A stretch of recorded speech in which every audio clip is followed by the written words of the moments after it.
Anyway, I did classic collection. I'm Kirk Rowan.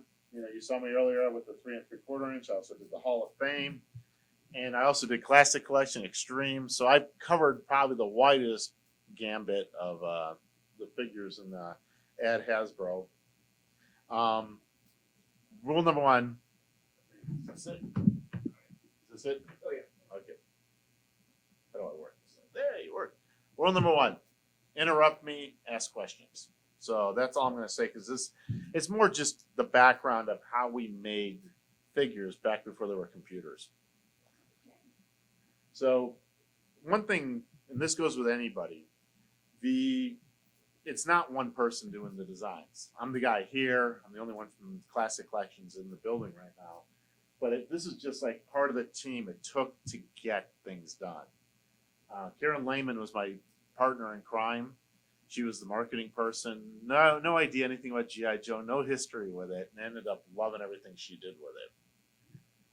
I'm obviously up there, but like Clarence Winston, he was my engineer. And if you ever hear anybody call me KGB, that's my company, and it means Kurt Growing Boy. Somebody called me KG. Clarence called me Boy, and it stuck, and it just was KGB. And but he was my engineer, and he's my again the other partner in crime. We were doing these things together. But meanwhile, in Rhode Island was Alana Klingensmith from the original GI Joe Hall of Fame team. So I was able to bring her on board. You have Bob Kling was the head of sculpting. So when you see the figures, a lot of the parts, Bob was in charge of us getting those components all done. Finally, Jim O'Brien. Jim O'Brien was the senior art director, and I'm sure I drove him crazy because I wanted everything done a certain way. But again, there's Jim, and then he had a team under him, about 4 or 5 people that were doing things. So, yeah, it's a big mix. Jim Black was a VP of licensing. So when I moved over from Rhode Island as a stupid designer to Cincinnati, they actually had me put together the contracts and negotiate with the people, which is what this is going to be about. Who we had to deal with, some of the chaos that took place. And then Jim Kipling, 2 Jims in a row, was the lawyer. And if you've ever seen the show, how the toys they made us, and they talk about Hasbro and Star Wars, he was the one who talks about how somebody gave up the contract for $1 million and ended up costing Hasbro $1 billion on the Star Wars. Oops, wrong one. Is that Lego? Kenner. Yeah, they offered it to Lego, didn't they? And Lego turned down Star Wars. I don't know about that part of it. I just can tell you that when I was there, we had the contract for life for $1 million a year, whether we made the toys or not. And somebody said, "We're not making toys," so they killed the contract. And yeah, so it was some accountant just saw the money and said, "Let's save the money." No, I'm I can't remember. I had this here. Getting old. So basically, what this is really, what does a stupid designer do? What do I do? What do the guys in the vehicles do? Well, we're creating figures. We're drawing at all the time. That's what we do, and then we're trying to come up with like rejected GI Joes. And believe it or not, far more are rejected than ever made. But at this time we were doing this, where today you can look up any vehicle, any uniform, any product in a second. I was going to libraries. It was the dark ages. You don't even remember what it's like not to have a computer or a cell phone. I mean, you actually had to get out of your seat, go down to the public library, and then try to figure out if they had the right book and what section that book was in on the people. And if I needed to contact somebody, you had to use the push button phone. Now my phone had a headpiece that was connected to it, and I was actually having to go to the library or go places, call up like West Point or call up people. How do I get a hold of the families of the historic figures? And that's how we did the research on all this. So one of the people I actually got to talk to the Eisenhower family. I put Dwight in here. He's not really that big of a deal. I had to talk to the presidential library. I got to go out to Gettysburg, go to the Eisenhower site. They had some information for me. And I did learn with Ike, if you see the uniform that came with him, that's one of the colors of the uniforms he wore. He had like 4 or 5 different colors. And when we dealt with both the two places, they were sending us photos. They were sending us not swatches, but the Pantone colors, and how different some of the colors were. One was even more green than others. So that was part of the how do you match what they're doing? At the same time, I've got to create a patch. So when I did that, I had to hand draw it. So I'd got a real patch, then had to dissect it, take it apart, and then hand draw it the exact same way they drew it. They had it done, then send it to the factory so they could color coordinate the embroidery on it. So when we did the figures, every one of them, came with a emblem and a patch, and that's what the exploded views would look like. But if you look at that jacket, and that's very close on the color, that's the one that was much more green. So and the reason I know that's close is because I did do the Pantone chip to make sure. But yeah, so these are the exploded views for Ike, and so you can see we decided to put the patch in of the SHAEF. Now SHAEF is the Supreme Headquarters of Allied European Forces, and he was the head of it. We thought that was great, but again, it had to be hand drawn, hand processed, and then sent over to China, who then made a sample, who sent it back, and then you had to go through all their colors and everything to make sure it was right. The sculptures were great. The guys who did Bob's team did a great job of doing the sculpts. You can see how accurate it is. One thing about Dwight that stood out, not the bald head, but if look at his eyes. Look at the bags under his eyes. I mean, this guy did not sleep during World War II. And we actually wanted to put that in there. We talked to the family. Are they cool with it? They did not mind. Now, they're not approving anything. There's no license agreement with the family. He's a president. Presidents lose basically almost all their rights. So you can do it. That's why you see so many things come out and nobody can sue them. But in his case, yeah, we did talk to the family and, see what they were okay with what we were doing. Now the packaging, this is where legal gets in. And this is where legal can be really stupid. If you look in the background, we actually picked photographs that actually had the pictures of the people in the background for a reason. And then legal got a hold of it as we went through, and they made us blur everybody out because those people could sue us, supposedly, even though it was way past the statute of time, and they had been in the Army, and the Army owned their rights at that time. So legal made us blur everything on. Yeah, we actually did not have to worry about that. But again, these are the headaches for just one figure, what you have to go through to make it happen. And there's the final Dwight. So you can see how how everything went together, how it looks. We had his overcoat. Even the flags were actually pretty easy because that's public domain. You get all the yard. Now this was far more fascinating. General Patton, even though obviously he passed away, I highly recommend, if you ever want to learn something about him, is A&E did a biography on General Patton, which is really good. And this book by Carl Desti was fantastic. I got to talk to them. I actually got to talk to A&E, who got me in touch with Robert Patton. So when we put this together, we didn't pay any royalties. We didn't pay anything to them. But they were very helpful with the uniform, what it should wear, what it should look like, down to the patches on the bottom. All this was detailed by the family. We also talked to the Fort Knox. There's the Patton Museum down in Fort Knox, and so they were really helpful. I got to go down there, check things out. But I will tell a little side story here, which made it fun. My dad's friend was just after Vietnam, was walking down the street in can't remember the town in New York, but him and 2 soldiers were dressed, in their uniforms and all that, and bought an apple from this old guy. We're starting to walk away, and the guy started chewing them out. And they asked him, because they weren't dressed properly, and they asked, "Who are you?" He's like, "I'm General Patton." And so they left. The soldiers left, and one goes to the other. That guy thinks he's General Patton, and it was. It was General Patton Jr. So there was another General Patton that most people don't know existed, and he was a general in Vietnam. The family was great. They gave us some information. They sent us some photos.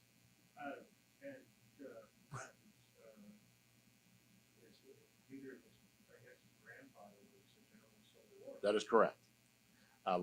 General Light Horse Patton, and he was on the wrong side. No, it wasn't Civil War. It was Revolutionary War. I'm sorry. I have to check that one out. I know it was Light Horse Patton. Oops, wrong one. That's not Patton. Now, when we did Patton, you had to have Willie. Now, Willie was a coward, but we had to have Willie in there. So we were sent actual photos again from the family on how to, what Willie looked like. The photo right there on the pistols, that's from Fort Knox. And again, we were down there to make sure we got the right look, the right feel. You're not going to get it 100% right, but you are going to get it right. It's going to look very accurate. The reason we picked the lambskin, you don't actually see him wearing that a lot in photos, but we picked it. The family just thought that was, same with the West Point. They thought that would be a good one because it's the iconic picture of him. So we did go with that, but he did have other uniforms. The jackets he wore. So that was a lot of fun to pick and choose what it was. Even you can see the pants, the little bit of flare on it. The cap because he was in the cavalry, and he actually did wear those.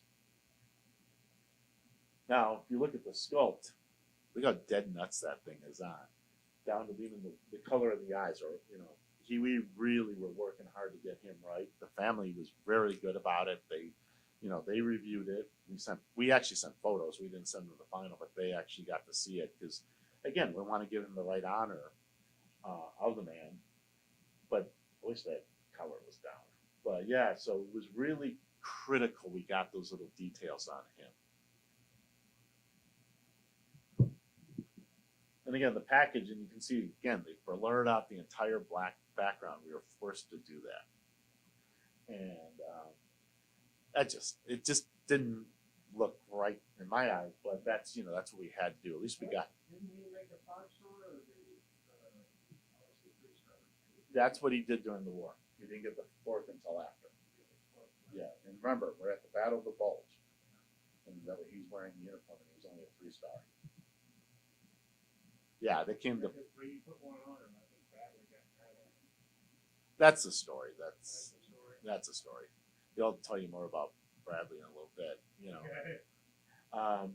But yeah, but the blurring was just very fascinating. Yeah, this is just at the time of the Battle of the Bulge, so 1990. What was it? 1996 or 97. It was fun. I will tell you the biggest argument I had internally at Kenner is I wanted to make a toy, and they wanted to make collectibles. And my statement was that the people who buy toys become the collectors, and so that was a constant fight. So if we're going to do this is where I didn't mind the collectible part of it. So that's why you got the stand. We did the special piece because originally it was going to be under the crotch, but then there were certain figures that didn't work with. So by just sliding it up the back, you could stand the figure like the one right here. Yeah, here's another thing. If you see the 3-star helmet there, he doesn't have the A on it, but that's not the same helmet. So the helmet I've given him is the high gloss, which he liked to wear, more the show off helmet. But that's the one he would normally wear in battle.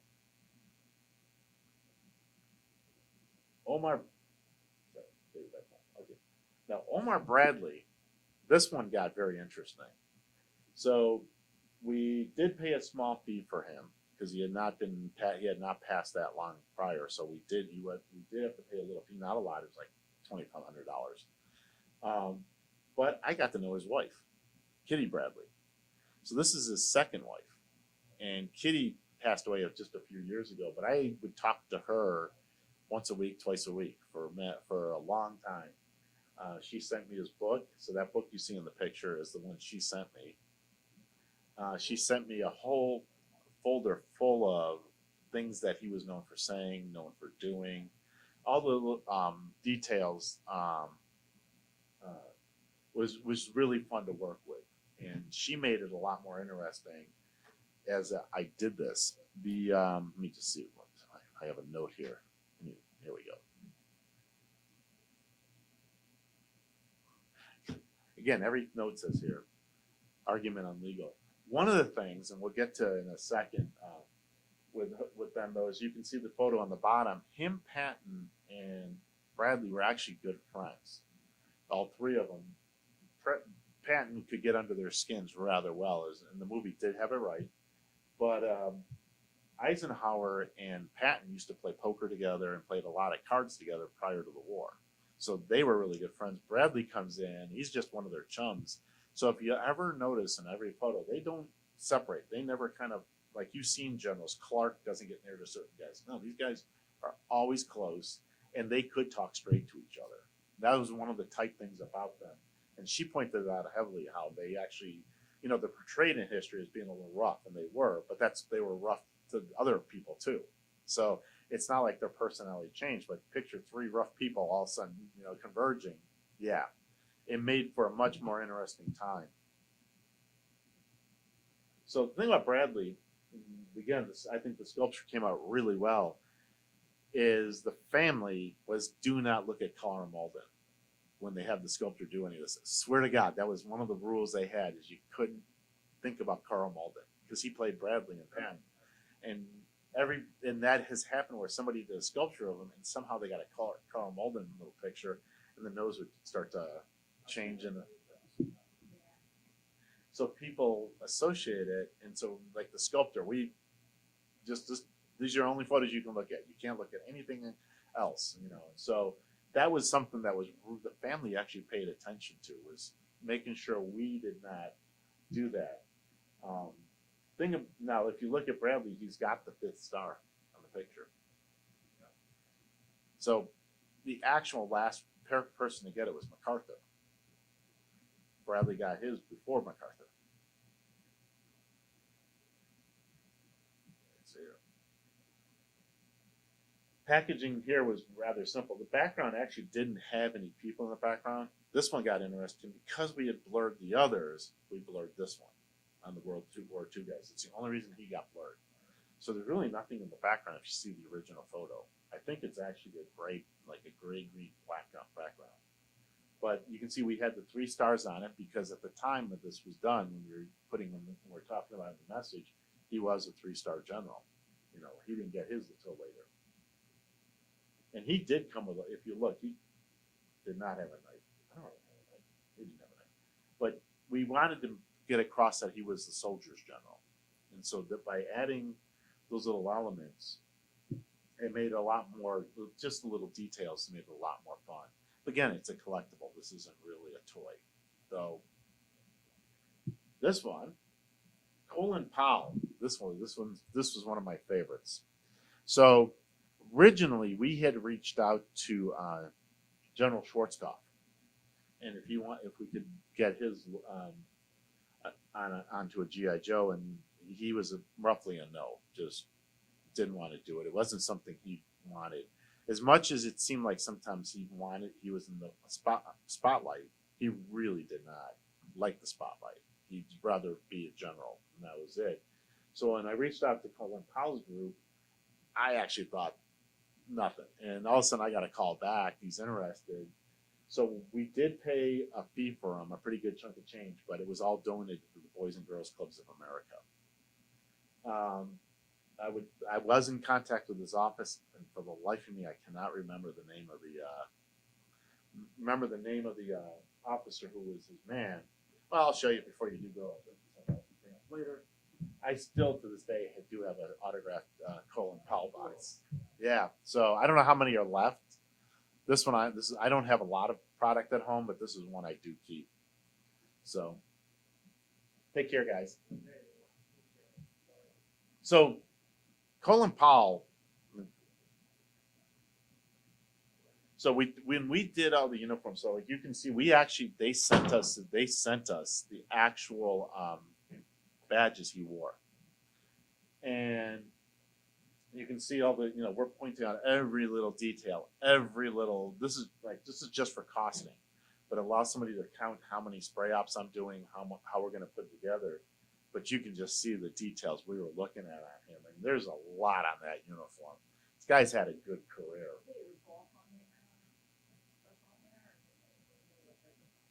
They were okay, fine, sort of. It's a lot of stuff.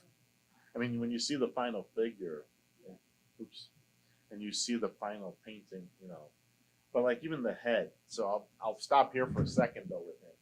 So you can see the details we got on his face. I mean, we were really working down to how white the hair was and all that. So we got the initial product in, and I called up the office to talk to the colonel, and I think it was Colonel Sharp, and it rang, nothing happened. So I called back up, and now again, remember, these are the day, no cell phones, you don't know who's calling.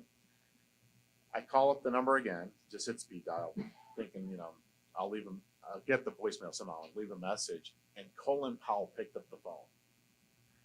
And I'm like, I'm very confused at this moment because he's not the person I'm supposed to be talking to. And they were telling me, don't call him. I don't have his number. So we talked for about 10, 15 minutes. And I asked him if he would like a prototype of the figure. And the response I got was a little shocking. I got, sure. His voice went to an octave that was amazing.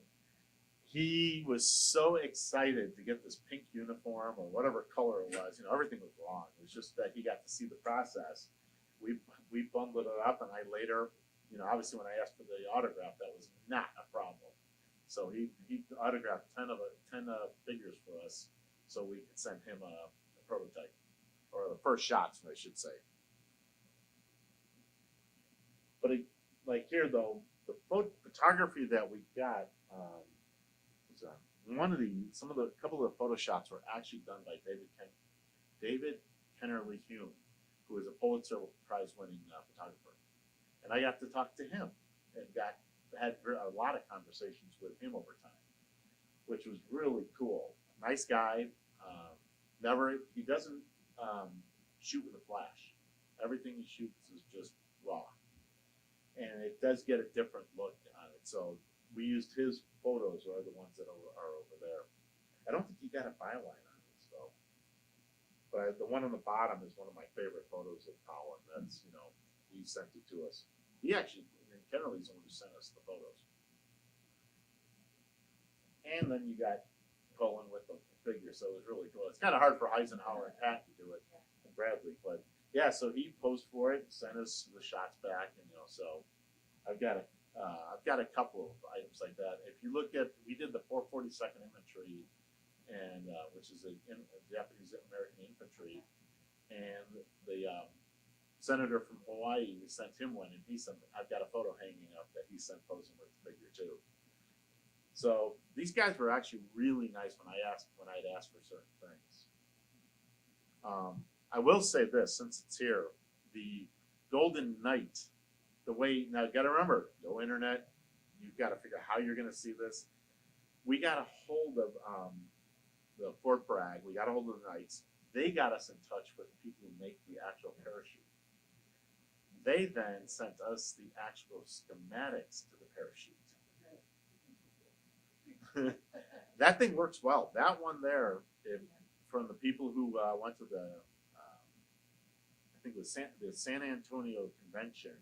That's the one that's right off the line, and that was dropped at the show. I took it out of the showroom, pulled it out, and we had a drop contest with Action Man. So I keep that one because it's the first item off the line they sent me.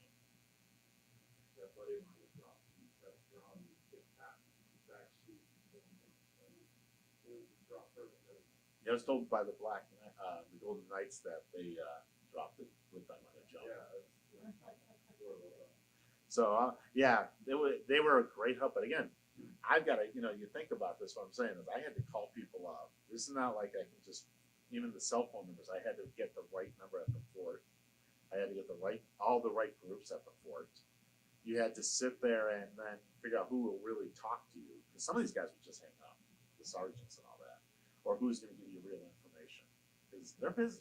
They got to go kill somebody. So, that was an actual sentence. So, yeah, it was, the way we did the research back then was a lot different than, you can do today. And it's so much easier today. I don't know how accurate it all is, but it's so much easier today. Now, I am going to show you something was the adventure team. I love this part of the line. And if you look at the 1970 Hunt the White Tiger hunt, think of that one for a second. You're out there to kill a tiger, a white tiger no less, who looks like he's going meow. And so, yeah, that wasn't going to go. But the other thing most people don't know is this didn't come with a figure. For some reason, everybody thinks it came with a figure. It was just the pack that you see on the bottom. And look at that tiger. Look how vicious he is. You're not going to run from that. So when we did it, we brought it back. So there was a couple of things, and you're going to see the inspirations. How we attacked the tiger, how we attacked what the guy was doing. So it was not hunting anymore. That was a big deal with us. He is not hunting a tiger. He is going to trap it or tranquilize it and tag it. And so we were really, really focused on again, this is when I was finally allowed to make toys while being a toy. So these were my inspirations. And the biggest inspiration was actually Monty Python's Flying Circus. That's, if you go back, if you go look at the drawings, and then you look at, I have Muldoon, yes, he was part of it, but yeah, it was Monty Python. Bruce was where we started getting the look from. The shorts, the hat. Now, we weren't going to put the corks on the hat, but that would have been funny. I should have sculpted them in. But, you can see Steve Burns. So the look, we were trying to get a look that more kids had seen. Kids hadn't seen Monty Python, but, I take my inspirations where I can. Oops. But you can look at the tiger, and somebody else took these photos, but you can see by the size, and look at the size of its paws, the face. This is something that looks like it would try to kill you. And that's what we were really trying to get out of this. And we also put up, somebody will notice in a second, but if you look how we positioned in the box, again, highlight everything you're going to get with it. And then in the back, we started doing the little comments. Look at the very last panel. So we're supposed to be tranquilizing them, and they put blammo. So we kept it there on for purpose. It was not like everybody freaked out. We thought it was funny as hell, though. But Very loud, tranquilizing. yeah.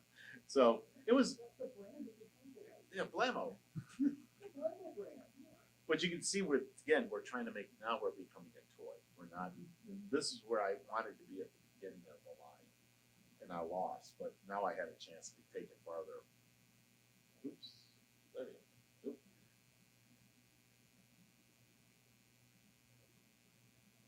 Trying to think what that was supposed to be. No, it's not you. I was trying to remember what that was. So again, when you look at what you got in the kit, though, so obviously we have the spring launching tranquilizer blammo gun. We have, you can see that the neck tag that comes off. So again, part of the play. So this was the big thing with the line, was how do you make it much more fun to play with, but also get away from the nonsensical things they did in the 60s, which was you were out there to kill the tiger, Oh, that's it. So I'll tell you one more story. It's not on here.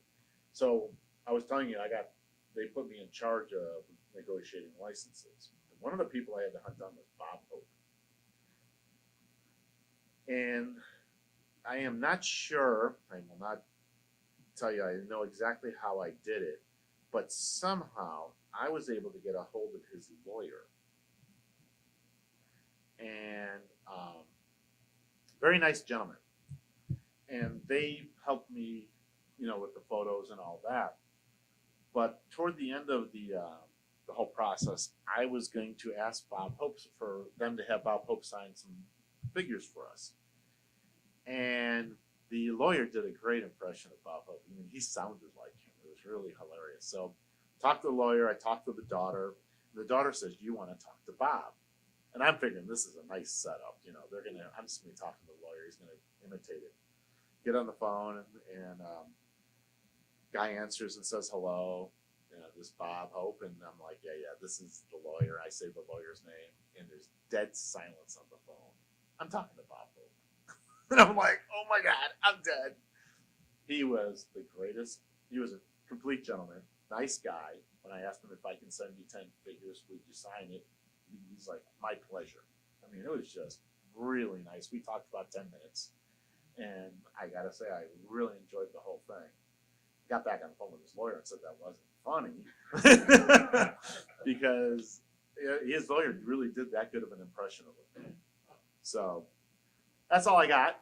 If you got any questions?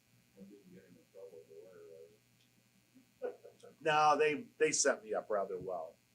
A lot of the people you talked to in these cases were really nice. I mean, I talked to Buzz Aldrin and his daughter. She actually has a CD out there, and she sent it to me. I mean, I got to talk to a lot of the people that were doing this. But if we were doing actual, like a soldier, like we were doing the snow trooper, I actually called the group up in Alaska. I was given all the numbers to the military bases, and so I knew who to talk to and all that. So talked to the quartermaster general of the United States Marines. So, oh yeah, they were really good. I'm not going to take my shirt off to show you, but if you look, you can see the trident marks from the Navy SEALs who made me an honorary SEAL. So yeah, they appreciated it. I did contact the SAS, got in trouble for that actually. And so they're helpful, but you had to draw the line. You did have to know where to go. The Marines were a little more difficult because they just have certain rules, but when they realized who I really was, and I mean, yes, my name was in the Pentagon and all that. I mean, I'm sure I had been flagged. They were very helpful and all that. That's why I don't know if you went in other talks, but we were talking about the Blue Angels, and the Blue Angels is public domain, so they can't stop you. The only one that isn't public domain are the Marines. I don't know how that works, but everybody else you can go to town, you can copy everything. Now the vehicles do fall into that gray area, like so if you try to copy them, I was talking to Vinny about this one time. We were trying to do the Blue Angels jet with the Blue Angel. We were actually going to go for a higher price point, but McDonnell Douglas is the F-18's owner, and we start getting it again. It was going to cost us a lot of money to do that. So, yeah, it was fun.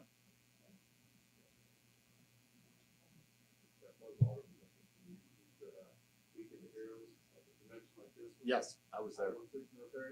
Yeah, talk to him about that guy in front of him about that was big in the news right around that time. Oh, I know it was. You know something just biting my tongue? I was there. Yeah, and I just remember after it, I'm like, what would you do that you were over? Punch him. Yeah. He was mad, but it was at the end of the show, so it was really great to talk to him. But he was sort of winding down, and he's an interesting character. I'll say that.